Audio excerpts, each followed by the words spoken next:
The entire approval and promotion of GMOs was based on industry manipulation and political collusion. They put this out on the market without doing the close evaluation of what actually gets damaged and changed as a result of the process of genetic engineering. If you look at 30 or 35 or 40 different diseases in the United States, they're all going up in parallel with the increased use of GMOs or the Roundup that's sprayed on those GMOs. We're talking autism, diabetes, deaths from obesity, Parkinson's, Alzheimer's, high blood pressure, kidney disease, deaths near end-stage kidney failure, leukemia, several types of cancer, and the list is long.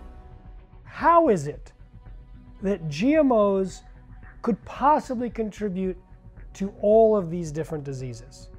So we look at three categories. The first category is the genetic engineering process itself. It could increase allergens, toxins, create nutritional problems, even lead to new diseases. The second category is from the corn that produces its own toxic insecticide called Bt toxin. It's bacteria, soil bacteria. And it produces a natural toxin that pokes holes in the guts of insects, certain insects, and kills them. But the biotechnologists decided to put the gene from the bacterium into the corn plant. And it's in every single cell of the corn. And it produces the Bt toxin thousands of times greater concentration than is used in the spray. So we're eating a corn that can possibly poke holes in the walls of our intestines. Now the intestines walls are only one cell thick. If you can poke a hole in that, that's leaky gut, permeable gut. And then you end up with a system that is correlated with cancer, heart disease, Alzheimer's, Parkinson's, inflammation, autoimmune disease, and allergies, among others. The third is the Roundup and the glyphosate-based herbicides. Glyphosate was originally patented as a cleaner, an industrial cleaner to clean boilers and pipes. And that's because it was patented as a chelator. It grabbed onto the minerals. Minerals are absolutely essential for certain metabolic pathways to function. And one of those pathways is called the shikimate pathway, which Monsanto bragged out loud that, well, humans don't have the shikimate pathway, but the gut bacteria have a shikimate pathway. The gut bacteria use the shikimate pathway to produce the building blocks, the aromatic amino acids, that produce the neurotransmitters that we all know and love, serotonin, melatonin, and dopamine.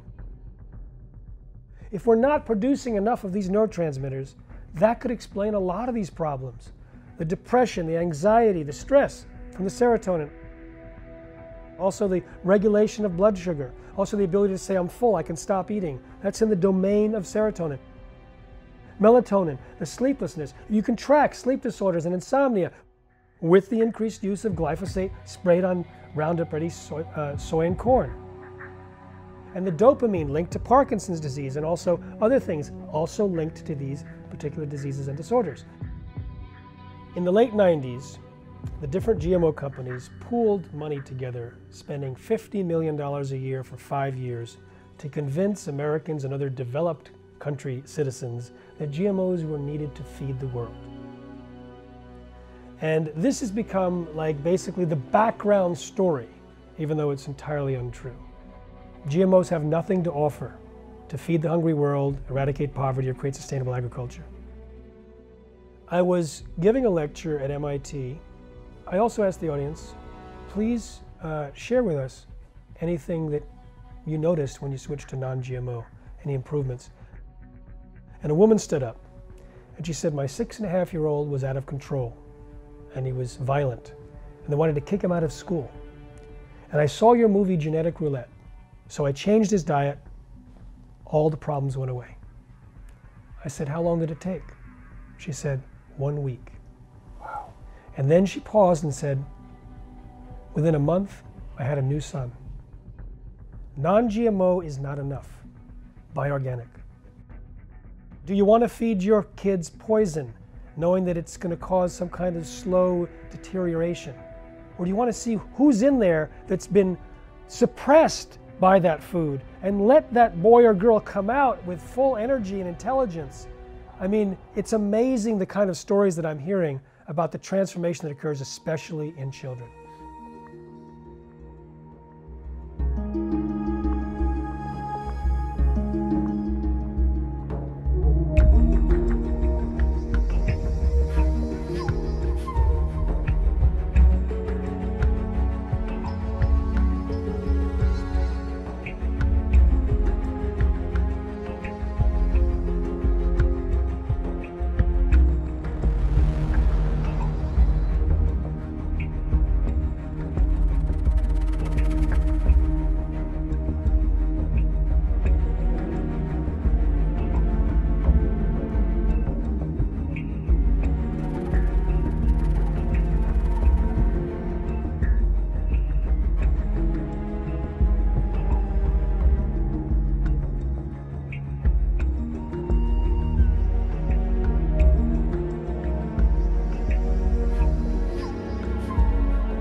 There's no other companies that I can think of that are doing more damage to the world today than these companies like Monsanto and Dow and Syngenta and BASF, and these companies that are altering our soil, and that's running off into our water supplies. So it's poisoning the water, it's poisoning the soil of the earth, and it's poisoning the air of the earth. What do we need to survive? We need clean water, we need clean food, and we need clean air.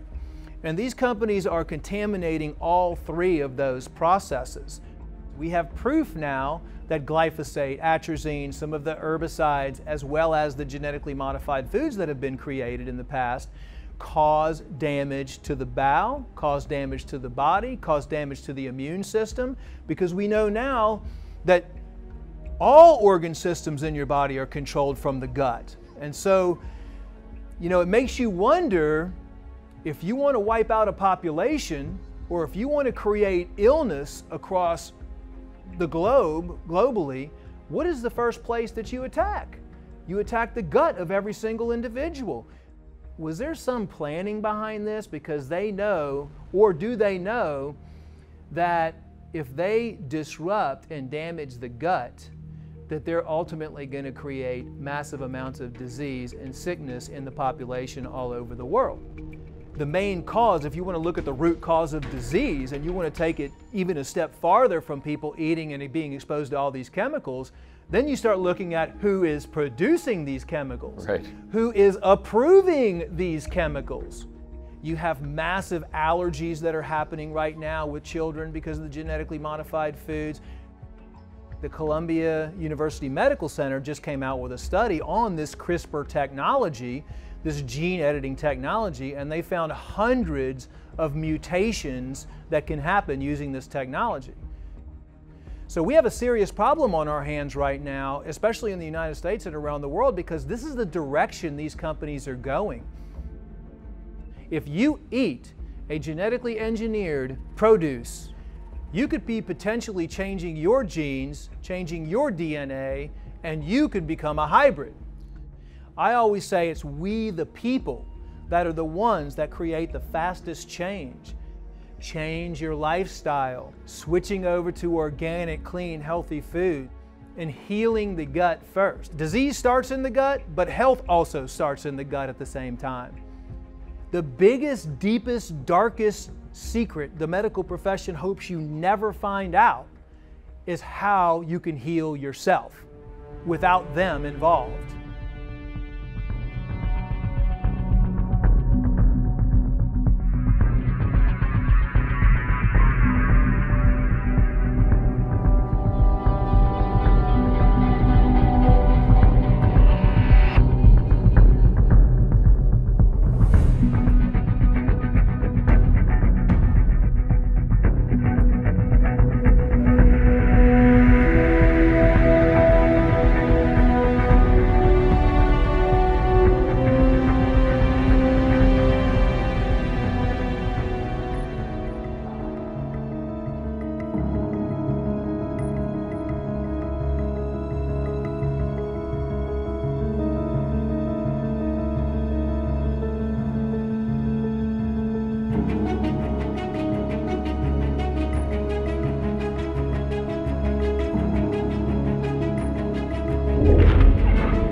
Quite rich that Western mainstream media is now talking about the suffering of the people in Siria-Goutha.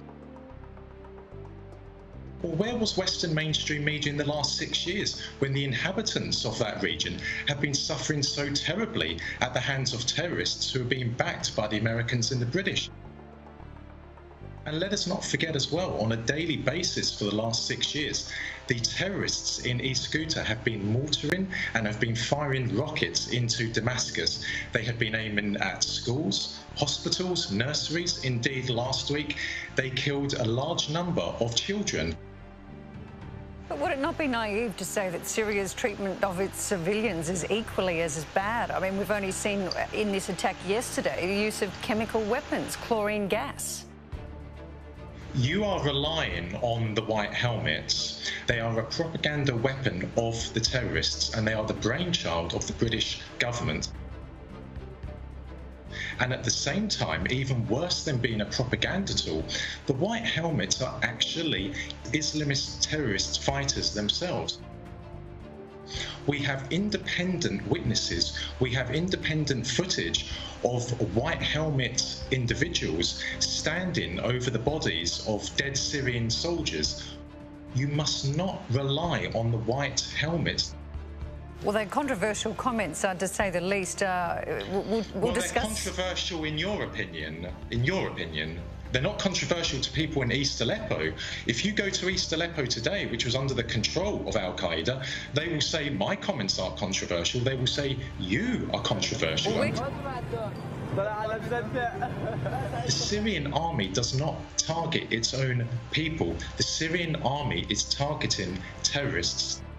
The reason why ISIS is on the verge of a total defeat in Syria is because of the combined military operations of the Syrian military, the Russian military, and the Iranian military. And quite frankly speaking, the world should be grateful for what Syrian soldiers are doing every single day of the week. They are sacrificing their lives to defeat the scourge, the evil that is Islamist terrorism. Every single step the Syrian army advances in Syria makes the streets of Sydney, of London, of Washington and Paris safer.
Yo creo que está siendo la última fase casi, digamos, de esta guerra en la que el imperialismo está perdiendo la guerra.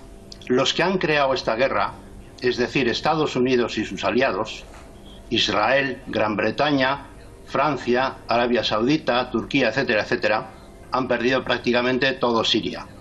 Entonces es uno de los últimos reductos que les queda y entonces están desesperados y como sea quieren parar la guerra y quieren preservar de alguna manera los terroristas a los que protegen en la Ghouta.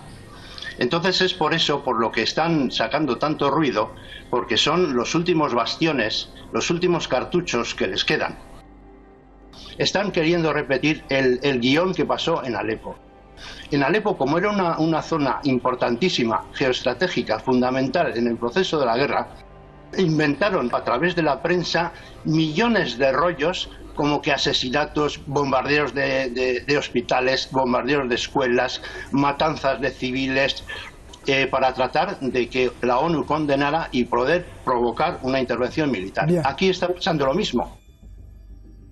Están recurriendo a una mentira brutal de que hay un masacreo de la gente y tal, cuando en realidad casi todos los muertos que ha habido en la Ghouta mismo han sido obra de los terroristas. Son los que tienen raptados y utilizando como escudos humanos a la población civil. La ONU, hay que ser conscientes que siempre está apoyando al imperialismo, que siempre hace lo que dicen los Estados Unidos y sus aliados.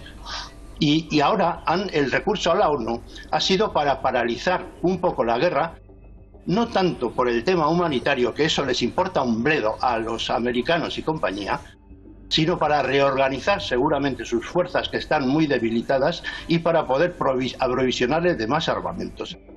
La guerra de Siria ha sido una guerra que ya hay muchos testimonios que indican que estaba programada con mucha antelación, mucho antes que 2011, que estaba programada por el imperialismo por toda una serie de razones, por su situación geoestratégica, su postura antisionista. Había un montón de razones que motivaron al imperialismo a crear una guerra desde fuera contra Siria. Yo creo que Rusia no está en ningún caso por partir Siria. Ha defendido siempre la integridad de Siria en todo momento y seguirá con ello.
sind denn die Rüstungsausgaben auf dieser Welt verteilt?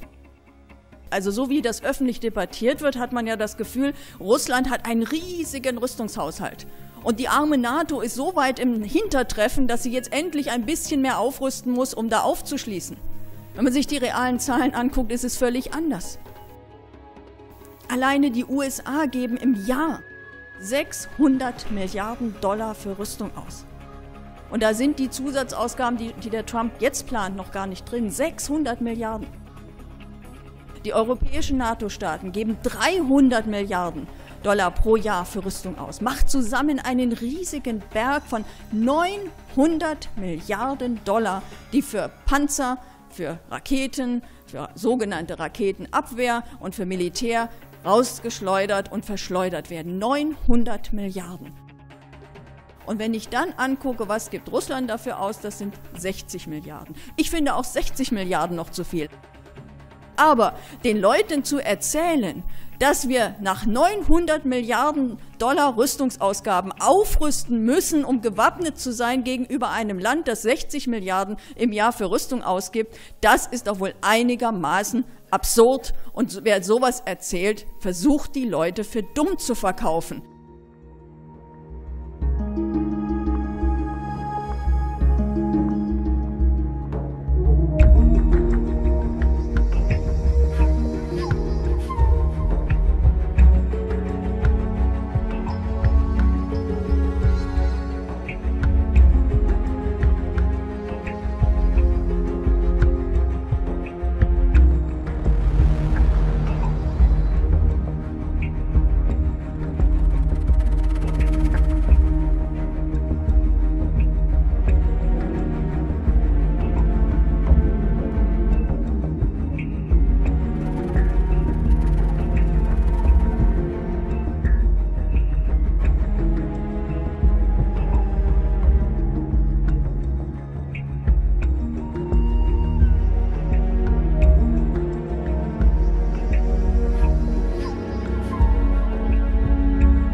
Despite all our protests, the US machines started working. The conveyor belt started rolling. There are missile defense systems in Alaska and California. As a result of NATO's eastward expansion, they've set up missile systems at 2 new European locations. One has already been deployed in Romania, and another will be set up in Poland soon. Even now, they're working at full speed. Well, I think that this is a speech of enormous importance. What was Vladimir Putin's intent was to sober up the West and to bring them back to realities. He said that Russia stood ready to defend its friends and allies with instantaneous response to any attack on them. If I'm not misreading, that means an attack on Syria, an attempt to remove the Assad regime, could result in a direct nuclear showdown with the United States. The same was true of Iran and of Russia's other friends, whom the United States has been trying to bully in every which way. How can a country which has only 10% of the military budget and 10% of the GDP of the United States, how can it compete and project its ambitions for a role in the world?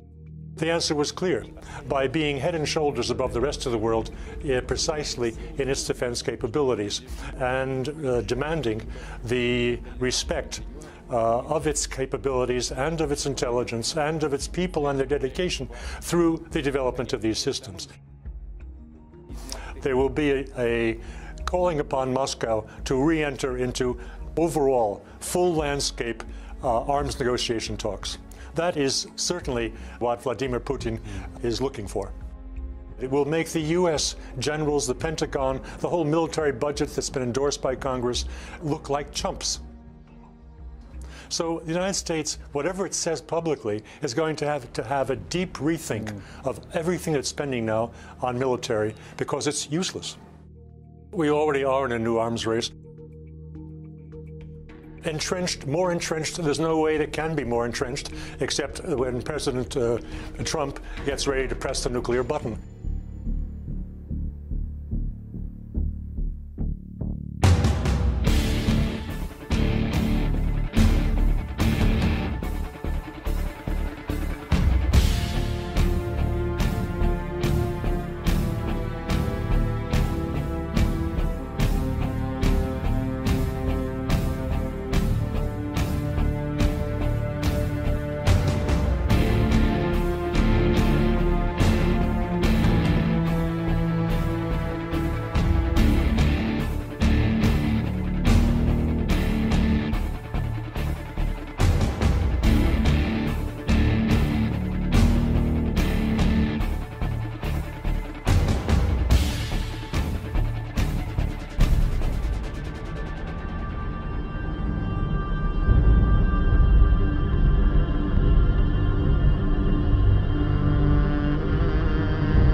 I believe that data is the new oil. And I'm saying it in this country because I believe that the prosperity that oil brought in the last 50 years, data will bring in the next 50, 100 years if we use it the right way. So data is the new oil, and we are entrusting this new oil, this new prized commodity, into the hands of the likes of the CEO of MasterCard and his monopolist corporate cronies. Yeah, that sounds like a good idea. That was also the conference at which they announced NEOM. Yes, the $500 billion mega city in the desert, over 10,000 square miles, 33 times bigger than New York City, that is going to be the techno-smart city of the future. One of the main goals of NEOM will be to diversify Saudi Arabia's economy in an attempt to move it beyond oil.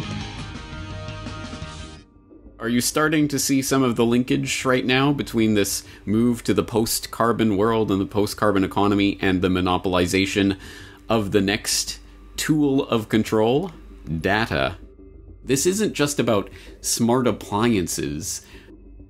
This is about smart, networked everything, and the entire reordering of society that is implied by this revolution that we are currently undergoing. This is about the cashless society, driverless cars, 5G networks, nationwide facial recognition databases, and artificial intelligence. But it is important to understand that all of these technologies are resting on an infrastructure that is being put into place right now, and that infrastructure is the smart grid that is being slotted in right now. Look at the history of it just a little bit. The smart grid movement was snuck in 2009 by Barack Obama. But here's the thing that's greatly disturbing, is that in 2009, it not only happened in the United States, it happened all over the world.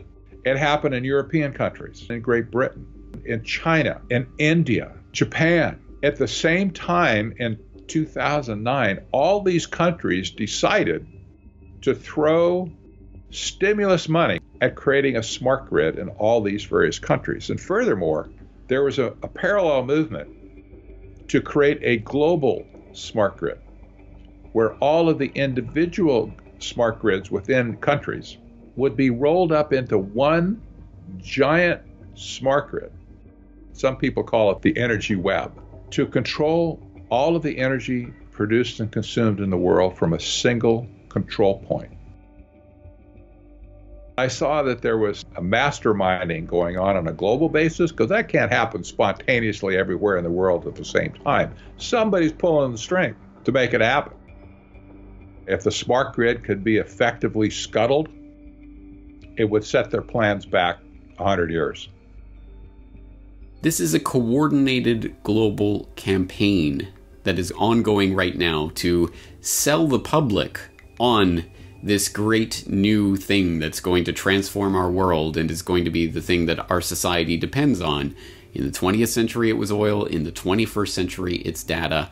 And more specifically, the things that can be done with oil, the things that can be done with data.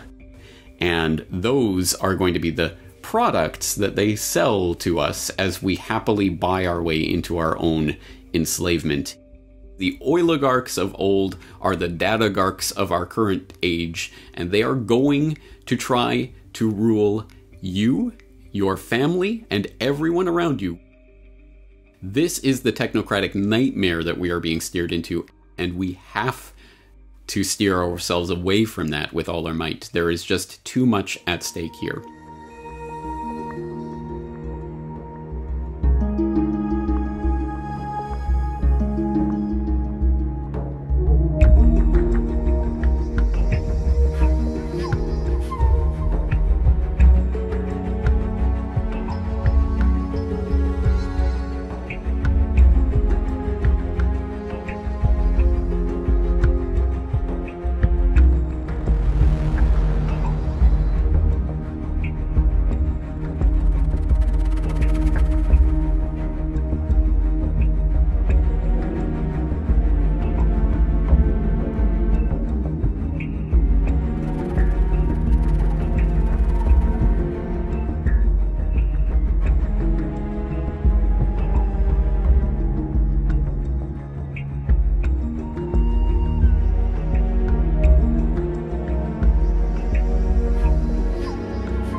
The problem with these short distance 5G millimeter antennas and broadcasters, they don't go very far and they don't go through buildings very well.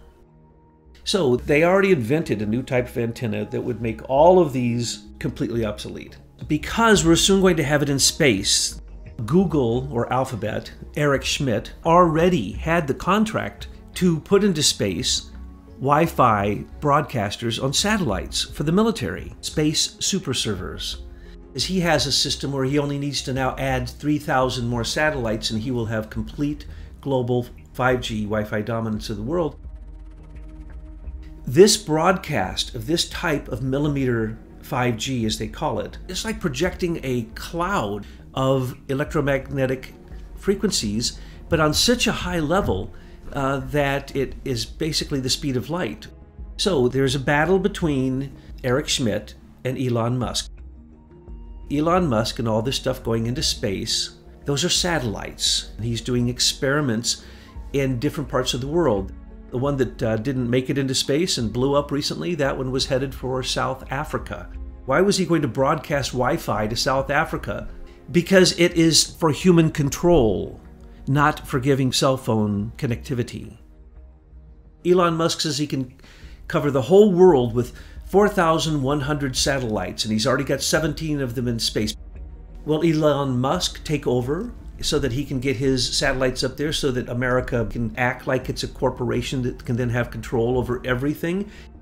The last thing that they want is a human being or any moving device to have any free will that isn't controlled by what they call remote aggressive management. In the Internet of Things, it points out that this type of fascism must be controlled by a system that is pervasive Wi-Fi so that they can turn the human being into wetware. So that they can have off switches in your brain. You can simply set a certain frequency, a millimeter frequency, and beam it to a human being, and their skin, through every pore in their body, its conical shape becomes an antenna. It can receive these millimeter waves, and the wetworks that are inside of them, which are going to be added, will make you controlled by 5G. It's pervasive. No one will be able to hide.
It's basically a digital prison that's coming online.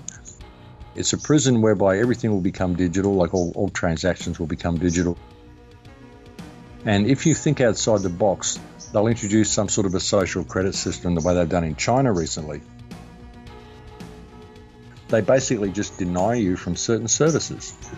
The way they're doing it is they're penalising people through this social credit system, which basically forces them outside of the general box of society and forces them into a life where they've basically got no other option than to commit crime, steal to get what they want or whatever. And so they end up in the smart prison system. So that's the way they're going to be dealing with dissenters. You walk into a supermarket, pick up what you want and walk out. It detects everything you've picked up. They're all microchipped. It detects you when you walk in, it detects you as you walk out, it detects what items are in your bag, and it takes the necessary amount out of your account. Like the situation in China, there's actually 7 million people, I think, been locked out of essential services in China because of this social credit system. And they just go to do something one day and find they can't do it. There's no notification, there's nothing, and there's no appeal process. There's no one they can write to, there's no one they can ring. What they just have to do is start behaving the way the government wants and try to accrue those points again so that they have access to the basic services that everybody else has. So that's the sort of system we're heading into. A system that is, there'll be two types of humans, desirables and undesirables. This smart grid is coming online in every single country underneath everything else. And the smart grid is the new world order. And it's been rolled out under the guise of convenience. I think all these governments work together to do what they wanted to do. And it's all about bringing this whole smart grid online. And it's always been about bringing this smart grid online. So yeah, I think it's a huge play on behalf of government.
It looks genuine to me. That is exactly how I would expect craft to behave. I see this as a battle between two off-planet fleets. One certainly belonging to the secret government, but largely piloted by non-humans. The technology of off-planet aliens is still superior to that of the secret space program. The flashes that you saw were not just weapons being fired, they were when you put the craft into super charge. It allows you to strengthen the force field, for want of a better word, or jump through space and time. So what I believe we're watching there is a battle for the Earth between beneficial off-planet entities and, I suppose we'd call them cabal entities, trying to fight for the status quo.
once we go through this consciousness shift, we're going to have a closer connection with our higher selves and the Akashic realm. No one will be able to deceive you. No one will be able to sit there and lie to you. No one will be able to hide anything. It'll all be accessible. And the longer we spend in this new consciousness vibration, and the more we learn how to use it, the more and more impossible it becomes to hide anything from us. That is the reason why these different Rothschild and Rockefeller groups recently tried to cause a civil war within UFO communities. We're coming together too much for their taste. They cannot allow us to come together and begin to focus and co-create. They're going to do everything in their power to prevent that. But until we begin to stand up and use our own power, then we're always going to be slaves. And as soon as we realize that, we're creating a new reality. So I'm asked, what's going to happen first? Are we going to get disclosure, and then there'll be an ascension, and then our consciousness expands? My answer is, I don't know. We're going to co-create that reality together. It's up to each of you how this is going to unfold. But we got to put aside these different belief systems, not allow them to even be a part of the conversation. We have to come up with a common goal, and our common goal is we want to know. We want disclosure. That is the bind that will bring us together and allow us to co-create the disclosure we want. If we're going to wait for our government to walk up to a podium, or the Pope, or anyone else, and say, okay, there are aliens, well, we're going to wait forever. We have to force the situation. We have to become very active. We have to come together, organize. When we get a full disclosure, it's going to be like a punch in the gut. All of our little belief systems are going to be destroyed before our eyes. Even us, we're not going to be hopping up and down and celebrating. We're going to be sitting there next to everyone else with our jaws on our chest. It's going to include all of the pedophilia stuff. It's going to include all of the galactic slave trade. Very, very upsetting things. People like us, we will be able to deal with it better than those who are totally asleep. But if we get disclosure, we're going to basically have to go and counsel our families. All of us are going to be shocked. None of us are immune. What we need to understand, this disclosure that we're asking for is extremely important for us to be able to move on as a species. They're going to be this Nordic group and a couple other very human-looking groups are going to be working with us to reduce the shock on our civilization. We're going to have a very visceral reaction to beings that don't look like us. So for our own comfort level, the beings that are more genetically compatible with us are going to begin to interact with us and help us not only adjust to the energies, but to understand the consciousness aspect. And they're going to come in and say, okay, there's been a change. You see things differently, you think differently, you know each other's thoughts. There are no lies that can be had between you. And they're going to take us by the hand as a loving cosmic family member, and they're going to assist us. They're not going to do the work for us. We've got to come together, organize, and begin to demand disclosure. And the best way to do that is not to go out and talk about little green men. The best way to get this out is to talk about the technologies, the suppressed technologies. There's been cures for cancer for 70 years. Every living thing has a bioneural frequency, and they can nullify that frequency. They can go in and detect, okay, here's the frequency of this cancer. And then they apply a field to it that just turns it off. It's that easy. We have a part to play. We can't sit back and wait for an announcement. We can't sit back and wait for a positive ET group to come in. They're sitting back waiting for us, to be honest.